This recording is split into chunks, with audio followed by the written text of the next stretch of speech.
Life often presents us with decisions that feel bigger than we can handle. Sometimes we worry about what the future holds, or how we will find the right people, opportunities, or direction. Genesis 24 tells the story of Abraham's servant who was tasked with finding a wife for Isaac. This chapter shows us that when we trust God completely, pray earnestly, and act with faith and patience, He guides every detail of our lives.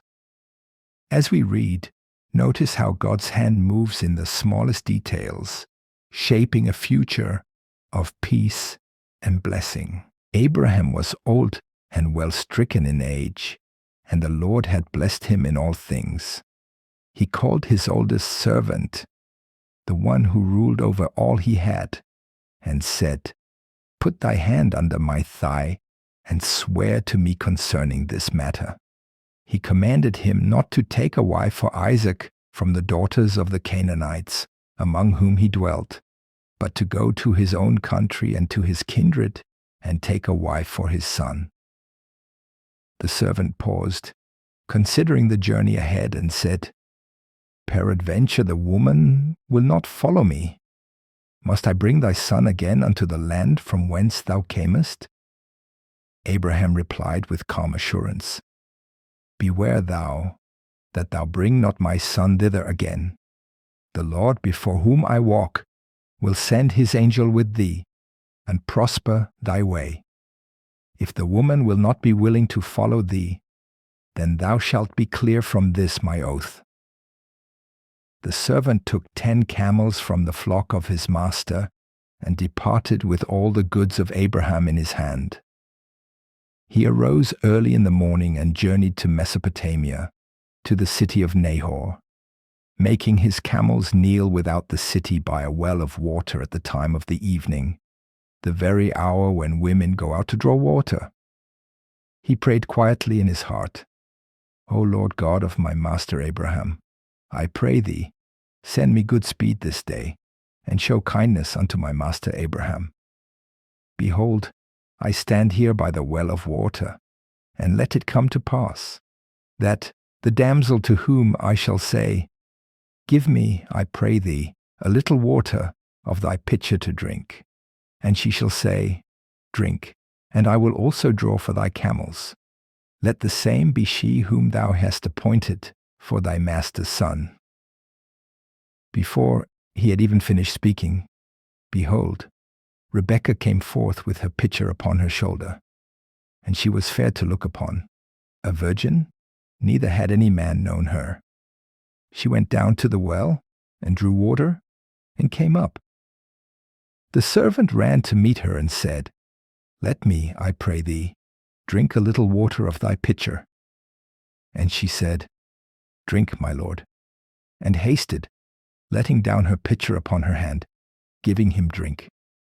When she had finished, she said, "I will draw water for thy camels also, until they have done drinking."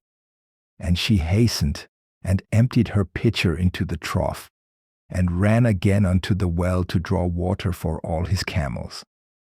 The servant stood silent, astonished at her generosity and willingness, wondering if the Lord had truly prospered his journey. He took out a golden earring of 1/2 shekel weight, and 2 bracelets of 10 shekels weight of gold, giving them to her. "Whose daughter art thou?" he asked. "Is there room in thy father's house for us to lodge?" She replied, "I am the daughter of Bethuel, son of Milcah, whom she bare unto Nahor. We have both straw and provender enough, and room to lodge in." The servant bowed his head and worshipped the Lord, saying, "Blessed be the Lord God of my master Abraham, who hath not left destitute my master of his mercy and his truth. For I, being in the way, the Lord led me to the house of my master's brethren."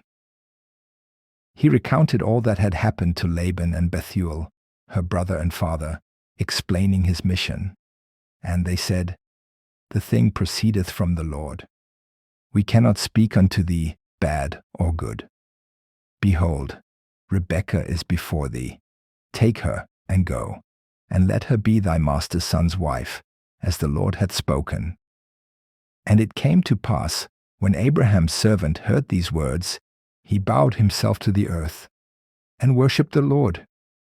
He gave Rebekah jewels of silver and gold, raiment, and precious gifts to her mother and brother. Then they did eat and drink, he and the men with him, and tarried all night. In the morning he said, Send me away unto my master. And her brother and her mother said, Let the damsel abide with us a few days, at least 10. After that she shall go. But he said, Hinder me not, seeing the Lord hath prospered my way. Send me away, that I may go to my master. They called Rebekah and asked, Wilt thou go with this man? And she said, I will go. So they sent her away with her nurse and Abraham's servant and his men. They blessed her, saying, Thou art our sister. Be thou the mother of thousands of millions, and let thy seed possess the gate of those who hate them. Rebekah arose with her damsels, mounted upon the camels, and followed the man. The servant took Rebekah and departed. Isaac came from the way of the well Lahairoi, for he dwelt in the south country. He went out to meditate in the field at the eventide, and lifted up his eyes, and saw the camels coming. Rebekah also lifted her eyes, and when she saw Isaac, she alighted from the camel, and took a veil, covering herself. Isaac brought her into the tent of Sarah, his mother, and she became his wife. And he loved her, and was comforted after the death of his mother. The servant recounted all that had happened, seeing how the Lord had guided every step, from the journey to the meeting at the well, to Rebekah's generosity, to her willing heart, and the family's agreement. The camels drank, the household provided hospitality, and every detail reflected God's perfect providence. Every step, every action, every response had been orchestrated beyond human control, and the hearts of Isaac and Rebekah were prepared for one another, showing how God aligns lives at the right time. Every small act, drawing water, offering hospitality, giving gifts, played a role in God's plan. Faith, patience, prayer, and obedience worked together to fulfill His will. Isaac's life was forever changed by the careful guidance of God. Rebekah's willingness reflected courage and trust, allowing God's plan to unfold seamlessly. The story teaches that preparation, trust, and obedience bring peace, blessing, and harmony. It reminds us that God orchestrates the details of our lives, sometimes in ways unseen. And so Isaac and Rebekah lived together in love and harmony, fulfilling the plan of God through faith and trust.